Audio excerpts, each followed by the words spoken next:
Folks, I have to say that Ethereum has duped us in terms of altcoins. What do I mean? Because Ethereum gets very, very expensive and the price tends to go way, way up when there's a lot of transactions in the blockchain and fees get very expensive, they kind of made us think that the coins from other chains will also go up when there's a lot of transactions on chain. They completely brainwashed us to actually think that way, and that's not the right way to think about most altcoins. The reason is Ethereum is simply crippled. I've mentioned this before, but I still don't think a lot of you get the message because there are still people coming in here and saying like, oh, we're going to process so many transactions and you know what, it's going to burn so much of our coin that, it's going to get more and more scarce and the value is going to go up. But see, here's the problem. Your chain that you're talking about is most likely not crippled. And if it's not crippled, that theory does not actually work. And the thing about a lot of transactions is a very subjective amount of transactions. And it differs from chain to chain. A lot of transactions for Ethereum might actually be 50 transactions per second. Whereas, a lot of transactions for Solana might be 50,000 transactions per second. So very, very different from chain to chain. See, Ethereum base chain, at least several years ago, could only handle maybe 20 TPS without starting to clog.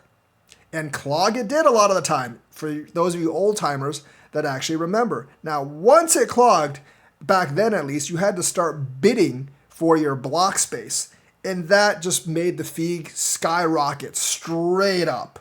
It's a lot cheaper now because they changed the process, but it still get fairly expensive if there's a lot of transactions on the blockchain. Now, at this point, a lot of it that has been alleviated for layer 2s, but during busy transaction times, it can still easily clog and the fees can go way, way up. But back then, there weren't so many layer 2s.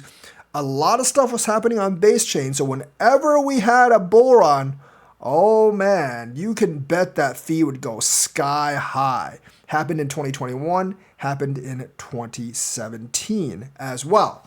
So basically, because of the 14 or 21 or whatever TPS limitation, as soon as you got a little bit busy, people would have to start bidding for block space to get their transactions through.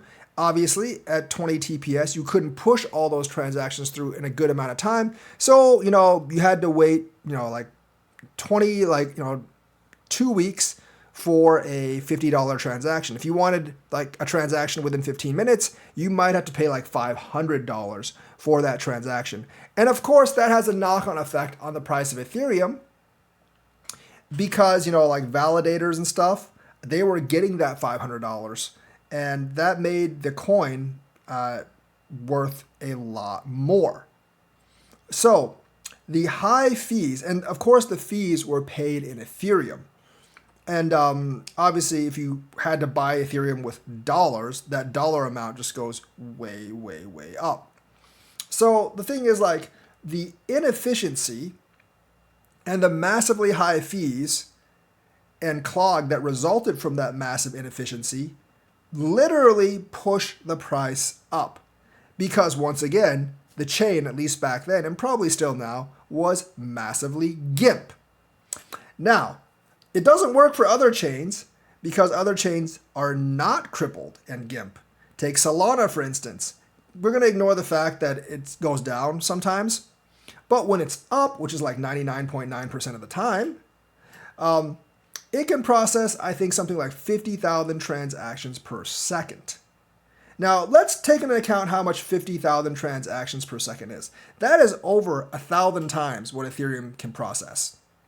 And with Midnight, that actually should go even higher. But however, just to put it to scale on how much that is, MasterCard Visa essentially normally only handles about 2,000 transactions per second. At its peak during the holidays, they round out at about 20,000 transactions per second. So that's double the capacity of MasterCard Visa during their busiest times. So you would actually have to overflow that by a large amount to actually jam it up and force some kind of backlog or maybe a shutdown. And Solana doesn't even work like Ethereum. It doesn't really work on the bidding process. I think it just processes an order. So you're not going to get the gas fees to be bidded up, even if the chain gets clogged. At least that's how I understand Solana works. So if you're like a Solana holder and you're hoping that, we're going to get so many transactions that the fees on our chain are going to go sky high, and then my value of my Solana is going to go up because, all fees are essentially priced in SOL. That's not going to work because good luck trying to sustain above 50,000 transactions per minute outside of a DDoS attack, which shuts the whole network down. And they have actually protections against now. And even if it does, your transaction fee is probably not going to go up by that much, which means the price of your coin is not going to go up any.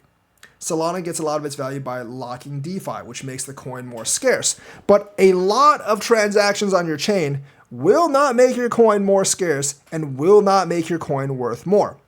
Let's look at HBAR. I know some people are saying we're going to get 10 million transactions per second on our chain someday. They're at about 1,000 right now, and they've been stuck at around 1,000 for a couple of years now, like 2 years now, I believe. And once we get that $10 million mark, 10 million transactions per second, our price is going to go up by so much. Well, 10 million transactions per second. I don't know if there's that many transactions in the world to actually fill you up on that. And I'm not sure every single thing in the world is going to essentially be on Hedera.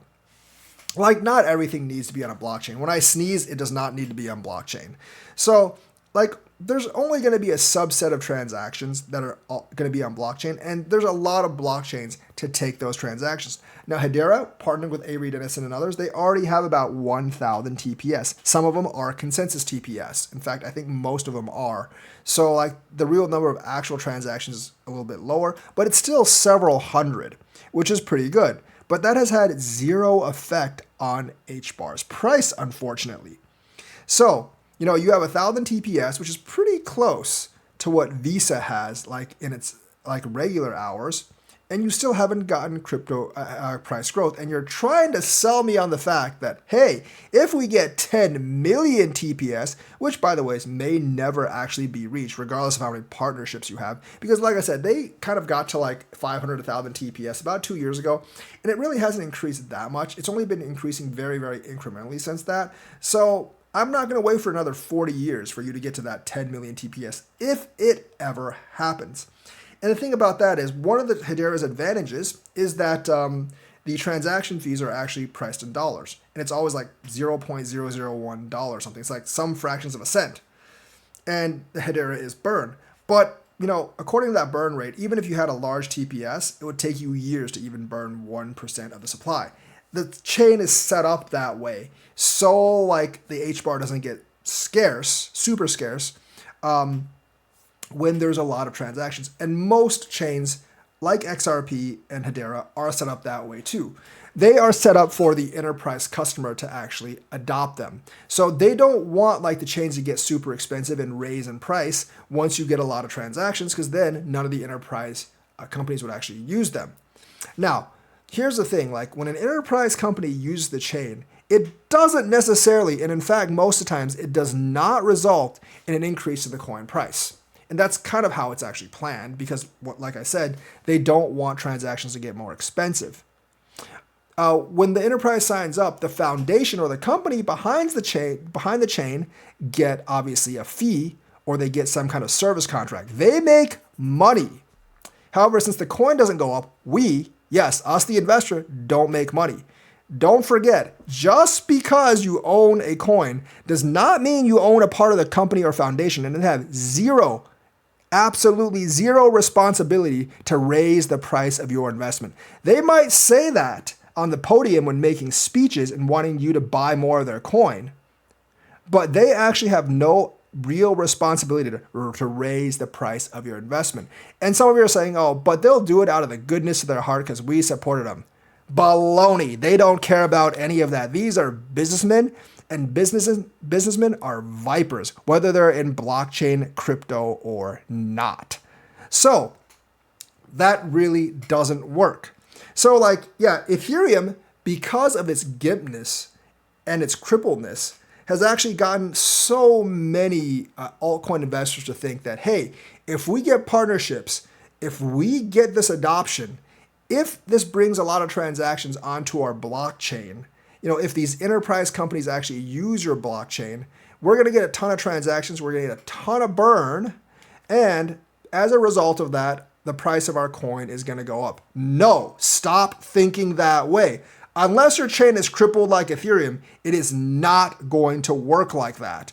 And most chains these days are not crippled like Ethereum. They're constantly bragging about how many TPS they have, how fast they are, how efficient they are. And you know what all that means? It means that efficiency makes your theory completely and utterly go down the drain. So before you think that your non-meme altcoin is going to make a lot of money via partnership or adoption, you got to get to the bottom. You got to ask, how is this partnership using the coin? How much are they using? And how does the company actually have to hold the coin? Because if the company doesn't have to hold a lot of the coin, it's most likely not going to benefit you any. And they're just saying some fluff to make you buy the coin. We've seen a lot of cryptos do this with adoption, whether it's VeChain, whether it's Hedera, whether it's XRP or others. None of them have, outside the FOMO, none of them have had any effect on the price, and I doubt they will really ever have an effect on the price. It is just a carrot in front of your nose to get you to buy more to fund their expansion. So unless you want to be basically their unlimited checkbook, I would definitely, switch my thinking into thinking that, hey, a lot of adoption is actually going to spruce up the price of my coin, because most likely that is not the case. And it depends on TVL. It depends on projects actually being on-chain that actually use your coin in more ways than just gas and makes your coin scarce via a lot of people holding it. That's what's going to drive the price up, not this so-called industrial utility. So yes, Ethereum has poisoned our minds. It has brainwashed us to think like that, but we need to unbrainwash people to think like that, because that is a wrong way to think about how your crypto will generate value for you. So that's the news for today. Let me know what you think. Like and subscribe, hit that bell notifications button. Thank you and have a nice day.